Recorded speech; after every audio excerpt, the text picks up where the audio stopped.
only have one thing to say or to sing. Peace on earth, pa-ra-pa-pum-pum. Can it be? Pa-ra-pa-pum-pum, ra-pa-pum-pum. Yeah. Nearly Christmas, people. Well, it's not. It's the 1st of December. But I heard Little Drummer Boy came on today. And can I just say, first off, morning, everyone. Morning, Stace. Morning. But can I just say, though, oh, yeah, Stace Brand Morning podcast. You know, we talk about geeky stuff, but we'll get to that. I was literally sitting, talking to Sue, having a cuppa. And I had a thought saying, it'd be really cool if they played Little Drummer Boy now. And as I finished this statement, this is 100% true. It's happened today. As I finished that statement, it came on. Oh, wow. I had a very similar moment today because, morning, everybody, because my favourite Christmas song is called The Christmas Waltz. But me and Rich were having a conversation yesterday about how it's almost frosted window panes time because I just keep bursting into rooms and singing it. And I went into his office today to go and ask him if he wanted a cup of tea. And as I walked in, it started playing, and I was like, frosted.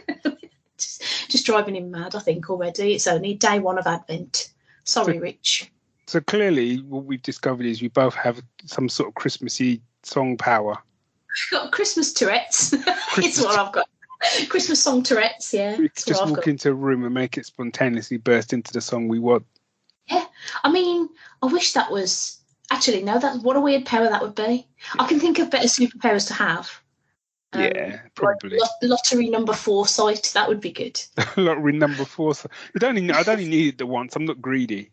Yeah, no, me neither. What I'd do, though, actually, what I might do is I might get future ones but give them to people for £1. So give me £1 and I'll tell you next week's lottery numbers. That just sounds like a scam. Well, I mean, it technically is. I mean, I could just do that anyway. I could just send emails to people saying, send me £50. I'm from the future. I could tell you the lottery numbers. Not to bring up the turtles almost immediately, but there's a wonderful bit in the Rise of the TMNT movie where Donatello's like, no, I know that time travel isn't real because future me would have come back and given me the lottery numbers like we promised, which I think is very funny. And he's also 1,000% something I would do.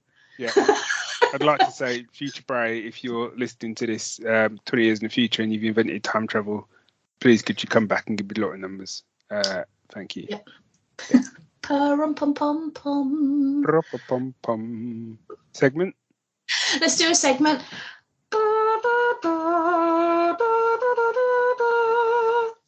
Trumpet. Pum-pum-pumps. I know, a bit weird, isn't it? Which segment do you want to do? We could do Saturday morning comics. Oh, go on then. I'm handing that over to you because I've not read any comics since the last Ronin. Saturday morning comic. That is very true, yeah. Although I am going to try to, I need to find out if, so I think last episode I talked about our final Halloween. You did indeed, yes. So I'm going to have a word with Mike to see if it's available digitally anywhere so I can get it for you because I think you would. Oh, sweet. Really enjoy it. And a quick shout out to that. What Mike sent me, so he listened to the episode and my sort of review of it and stuff. And the fact that I'd said this would be great if it had a John Carpenter score. Yeah. They only went and commissioned a soundtrack for this comic. Obviously not off the back of what I said. They'd already had it. That would be brilliant if they were like, what a point Barry's got. Yeah, let's get out there and get that made. So, but he sent me the soundtrack. So I'm trying to find out from him, is it available? Can people get it? Because I think this was originally like a Kickstarter. So I don't know. Maybe this could have been one of the Kickstarter rewards or something. I don't know. But I've listened to it, and it's phenomenal. Nice. I don't know who did the soundtrack, which is why I was going to pick it as a musical museum. But I don't want to nick anything out of there until I've checked that it's okay to do so. But it's wicked, and it is like John Carpenter has done this soundtrack. You would love it. It is really, really good. And I'm committed to rereading the comic whilst listening to this soundtrack. Oh, nice. Yeah, it's kick-ass. However, that isn't what I've come to talk about on my on Saturday morning comics. So Could have fooled me. I know. So I'm gonna read the blurb. During the invasion of Russia in 1940, German troops stationed in Lapland discover a mysterious village nestled in the mountains, a village that makes toys for children run by a man with a big white beard. Hitler realizes its significance at once. Wars are won by industry, and Santa Claus has the greatest industrial capacity. What? And Santa Claus has the greatest industrial capacity in the entire world. If he can deliver a present to every child in the world in a single night, Hitler could do the same with a bomb. Whoever controls Santa's factory will win the war. So this is Santa Claus versus the Nazis. Of course it is. Which is written by Benjamin Dickinson, art by Gavin Mitchell, colours by Miroslav Nerva, apologies, Owen Watts, and I picked this up from Benjamin's Cold Dead Hand, but that's still not quite. I picked straight up murdered a guy and took his comics. But this was his last comic. I bought the last one at Thought Bubble that he had. Ah. Either that or it was a wicked scam, and he actually still had another 400 under the table. But I only saw one on the table. He said it was the last one, and I was a bit unsure because I looked and I was like Santa Claus versus, and I mean I like Ben, but I was kind of like Santa Claus versus the Nazis, and it's got a picture of like Santa Claus giving Hitler a right hook, and I was kind of like I don't know. And then I turned on the back of it, and I was looking at some of the reviews, and one of the reviews said I liked it. It was exciting, and the violence was the best part. Annabelle F, age 9. So, I was like, Brilliant. And I loved it. I absolutely loved it. The art is actually a lot grittier than you think it's going to be for a comic, which is basically Santa Claus taking on the Nazis. And they take it seriously. It is basically what if Santa was real within World War II. And actually didn't want to get involved in World War II because he's Santa and he doesn't want to get involved. And then the war sort of comes to him, and kind of how do him and the elves react to it. And honestly, you could have dropped Captain America in it and he would have fitted right in. It had the tone of the first Captain America film, but with Santa Claus. That's the best way I could describe it. Excellent. Yeah. Loved it. And on the cover, you've got elves basically taking hatchets to Nazis. I mean, what's not to love? Nothing says Christmas like elves taking a hatchet to a Nazi's face, is what I say. Oh yeah, absolutely. I didn't realise we were going to be so festive today. None of my choices are festive, I've got to say. This wasn't picked, but it just so happened that I just bought it in November and then read it just before December. Santa Claus versus Nazis. Go pick it up for your kids. Nice. For the kids. Yeah, hatchets, elves, Nazis, and when Santa gets involved, he gets involved. That's all I'm gonna say. Oh, it sounds good. Yeah. Oh, and it's got the Queen in it, but she basically takes on the role of like Captain Carter. Okay. Wow. I know, right? What a weird sounding book. And yet it works, Stace. It works. Cool. Sorry, I was trying to leave a nice editing pause for that cough for you. Okay. Thanks. Shall I throw out some more trumpets? Do it.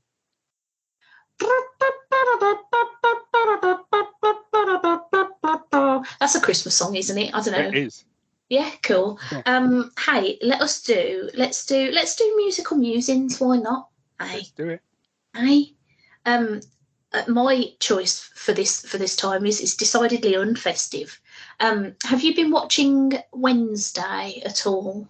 No, it's on my list to start watching it. See who really wants to watch it. Well, I'll say this. I'll put this out there. Okay. I am probably not its target market. I have only seen the Addams Family, like the two Addams Family movies that have got Angelica Houston in them. And Right. I thought they were both fine. But I've always liked the idea of Wednesday, so I was like, I'll give it a whirl. And Rich wanted to watch it anyway. And I will say, like, it's very well made, and Jenna Ortega is wonderful in it, but I don't think it's for me. So I just sort of started reading things whilst Rich was watching it, and I was near it. But there was a little bit of music in one of the episodes, and I forget which one it is, which is an instrumental cover of Nothing Else Matters by Apocalyptica, which is a band I used to like when I was in my big jeans with chains on them phase. Jeans phase. Big jeans, big hoodies, just black, everything black. My entire heart black. So, like, obviously the song Nothing Else Matters is a track by Metallica, and this is like a string quartet-y almost type version of it, and it's just like hauntingly gorgeous. Are you familiar with that song anyway? Oh, okay. Well, like, the song is one of Metallica's weird slow ballad ones that I tend to like, because I find the rest of Metallica's music to be alright. There's going to be so many people into Metallica just like absolutely bellowing at me right now, but I'm sorry, I just think they're very generic rock. I wouldn't worry because I don't listen to Metallica at all. I mean, if I've heard Metallica, it will have been in some other show or something, but I haven't sort of sat down with my Spotify and go, oh, I must put on some Metallica today. Yeah, no, I never feel like that as well. But what I will do is I will put this version of Nothing Else Matters on by Apocalyptica, because it's really beautiful. Oh, okay. And it fits the tone of the show wonderfully, because it's very, like, moody, if that makes sense. Like, it's very emotional and has a tinge of like melancholy. It's just a really good song. I love strings. I don't understand people that don't like strings. Rich hates them. He thinks they're annoying, and I'm like, what's wrong with you? Though no, you can't be a bit of strings. No, I don't think so. So yeah, that's my choice. Which is probably a bit mean to Danny Elfman, because I'm pretty sure he did the score for like the rest of the series in its entirety. But there's me going, oh, what about this one? Yeah, the one track he hasn't got shit to do with, and yeah. I'll have that, please, sir. Yeah, I'll take that one, thanks. No, I have got it on my Spotify to have a little listen to the actual score. So maybe that'll be a future one, I don't know. But I just haven't listened to it yet, and it just so happened that as I was reading Dracula, funnily enough, this version of this song just like peaked, it just tweaked my ear, and I was like, oh, what's happening here? And I actually paid attention to the show for a little bit. Okay. Yeah, it's good. Cool. So I've been playing a game called Gotham Knights. Okay. Have you heard of it? I have, yeah. Yeah.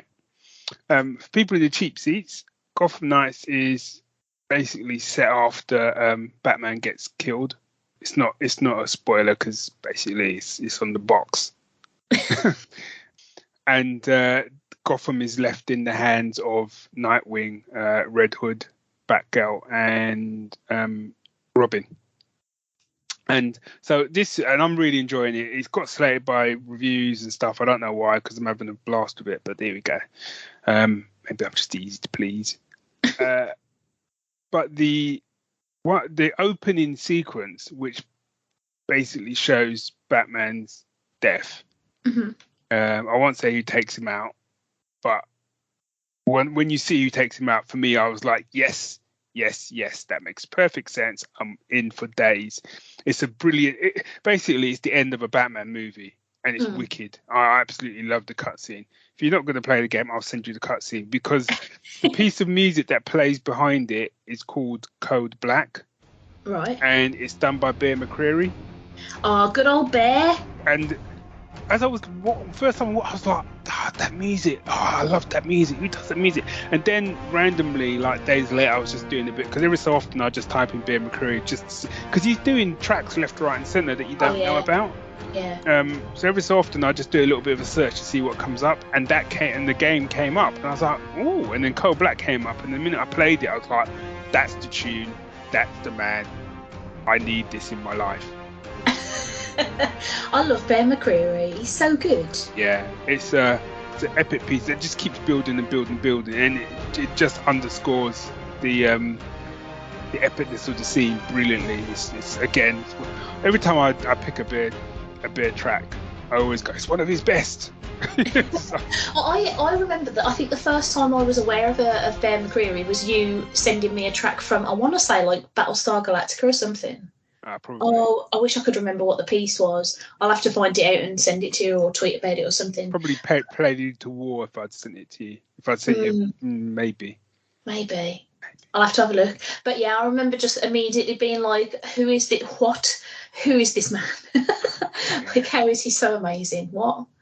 Oh, I'm so jealous of composers and their talent. Like, imagine being able to just create stuff like that just out of, like, your own head. Just out of nothing. Like, what? What? I was about to say, wish I could do that. And then there's a voicemail going, you're a writer. Yeah. Oh, yeah, I don't have that voice. Yeah. But yeah, I'd love to compose music. I've often thought about just trying, but I just wouldn't. Every time I've thought about it, I just wouldn't even know where to begin. Well, when I was going through my learning piano phase, I started trying to compose, and then what I would find is I'd get sort of halfway through something and realise I was ripping off something else. Like, I was like, oh, I'm just playing some Beethoven now. What am I doing? Like, I am, like, I've got no original thoughts in my head whatsoever. Oh, well. Who needs original thoughts, eh? Who needs it? Who needs it? Let me bring out the trumpet again. Oh no, I've run out of festive songs. What can I trumpet? Anything. Don't have to be festive. All right. Non-festive. There you go. That's good. Pick of the fortnight. Yee. Oh, do you want to go first? Because I'm about to cough. Oh. I'm trying to think if I've got one. All right, shall I go first? Because I muted my microphone and coughed. Yeah, go on. I was a bit worried for a second there because I'd unmuted my microphone, but Skype said it was still muted, and I was thinking, is Barry just like not hearing anything right now? Hey, my pick of the fortnight is a little old movie called Weird, the Yankovic Story. Okay. Now, do you care about Weird Al Yankovic, like, at all? Would it help if I said no? It doesn't matter to me either way. I'm just trying to gauge which way round. Other than he did the I remember him doing when I was a kid. He did Eat It. Yeah. Michael Jackson thing, but I have no. Okay. Yeah.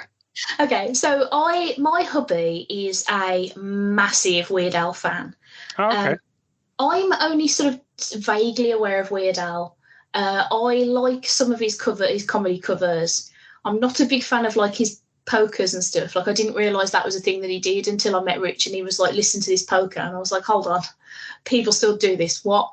And I lost my mind a little bit. But I know him mostly from doing things like Comedy Bang Bang and stuff like that. So when this film got announced, Rich was like, oh, this is going to be brilliant. And I was thinking it was going to be an actual biopic, because I'm an idiot and gullible, and I always think that if they're going to make a film about someone, that it's all going to be true, which is a really stupid thing to think, because nearly every biopic is full of shit or exaggerated for effect. This movie is intentionally delightfully stupid. Like, it's daft as fuck. Daniel Radcliffe plays Weird Al in it, and he is so good. Like, it's stupid how good he is. I love Daniel Radcliffe because he's so fucking hit and miss. Like you'll watch him in like Horns and be like, wow, dude can act, and then you'll see, I don't know, Guns Akimbo and be like, why have I put this in my eyes, for fuck's sake? But like, so here was me like expecting like a true story of like Weird Al's life, maybe a bit funny, but it's so fucking stupid. I don't, like, they just exaggerate things, or they just like make shit up. Like, at one point he's taking down like a drug cartel and stuff. Like, it's just so daft. I was absolutely pissing myself through it. It's so good. I think even if you don't know a thing about Weird Al, it would be very funny to watch because it's just so silly. But I think it does help, like, knowing a vague enough bit of him to know that some of this could, like, it's close to the truth, but then also like absolutely made up bollocks. I love it. I loved it so much. I could happily have watched like another full hour of it. I was absolutely loving it. So good. Thumbs up for Weird Al. Okay, maybe I will give it a look. See then.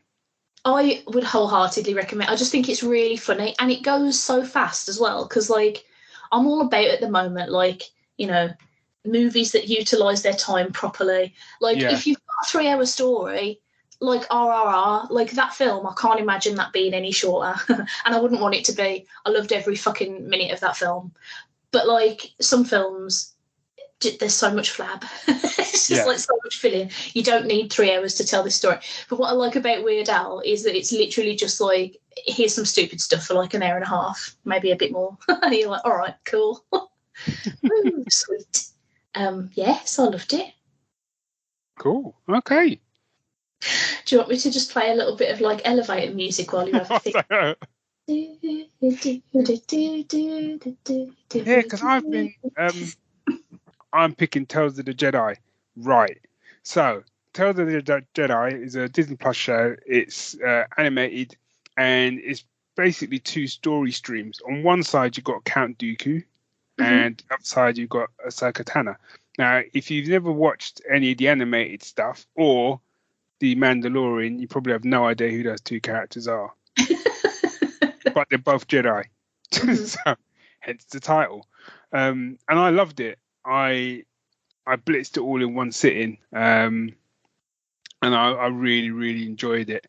It was really interesting to see some of these characters' sort of backstories and a little bit more about them. I still kind of wish that they would do a series where there's no real link to the main films. Yeah. You know, because the Jedis were around for thousands of years and so I kind of wish they'd just go back 1,000 years and just pick characters that no one knows, with no links. That I would find that quite interesting, which is why I thought this show was going to be originally, which is why it took me a little while to get around to it, because I was a bit sort of like, I don't know if I want to have another one of these sort of prequel type shows. But actually, I was pleasantly surprised by it. Yeah, Tales of the Jedi, great animation, and was going to be one of my musical musings, but then I didn't pick that because I'm indecisive today. I know anybody would have thought I'd have sprung this recording on you like 2 minutes ago. I know. Well, part of it is that I was just gonna do Saturday morning comics, and I wasn't gonna do a pick of the fortnight. Ah, I see. And then I thought I should be involved, and I should at least have a pick of the fortnight. And then I was struggling. I'm really struggling to kind of remember what I've watched and read. Well, I was having a look through my Letterboxd thingy earlier, and I have not watched or read many things lately that have like been worth talking about. Like, like I've watched and read a lot of like, you know, straight down the middle, 2.5 out of 5 stars level stuff that's like just not worth talking about. So, yeah. So I'm really hoping I get to like put some more exciting things in my eyes before the next time we record. Yeah, because there's a few things now that have kind of like come out, like The Dragon Prince, which is a cartoon that I love. The 4th season of that is dropped on Netflix. Warrior Nun, which the 1st season was a bit but got better by the end, and they've heard really good things about season 2, and that's just dropped. And there's a couple of other random things that are kind of around the periphery that I want to sort of check out. But yeah, I'm a bit like you. It feels like I haven't watched anything. You know, I think earlier in the year I went through a phase where it's kind of like every day I was like, oh my god, that's good, and that's good, and that's good. Whereas kind of at the moment, I'm kind of that's okay. With the occasional, like, Kazanda was really good, but it took a little while to get going. But yeah, there we go. There we go. I think that was an episode, wasn't it? I think there was an episode. Oh, and His Dark Material starts back. I think it does this month sometime. Yeah. In my head, I've got this weekend, but I could have just made that up. It could be. I don't know. So excited. I'm looking forward to it. Have you seen the trailer for it? No, because I didn't know whether to just sort of save myself for the whole season. I think you should save yourself because I don't think you're prepared for the level of knitwear that James McAvoy's bussing. Oh no, am I going to his level of knitwear is just Honestly, I've never found James McAvoy, like, I don't think he's an ugly man, but I've never found him that attractive. But the instant he rocked up in that first, like, fucking jumper, I was like, oh my God, is it hot in here? Fucking hell. Just started sweating. His knitwear game in this is tight. It's good. I love a good bit of knitwear. Like Chris Evans in Knives Out. Yeah. Anyway, this isn't Stacey's weird fantasies about men in cable knit jumpers. Or women in cable knit jumpers, to be fair. I'm not fussy. Should we call it a day? Let's call it a day. Let's call it a day. If you want to get in touch with us, Twitter's still happening, we think. So why not tweet us at Geek Syndicate or at Stacey's Parlour, or you can follow us on Instagram at Geek Syndicate and at Stacey's Parlour, or you can send an email to staceandbarry@gmail.com. I forgot our email address halfway through, but I think I blagged it. I think it was fine. Until you told everyone that you'd forgotten your email address halfway through, I thought you were doing all right. Oh shit, did I say that out loud? Yeah. Bollocks. Hey everybody, happy Advent. Frosted window panes. Hey, we love you. Bye. Bye all. I'm waving, you can't see. Are you behind a frosted window pane waving? Well, I'm sitting near a window that's kind of condensation-y, if that's if that's acceptable level of frosted. Dirty window pane. Weird window pane. Why is it still so wet? Hey, no, that's not. Don't take that out of context. Wow.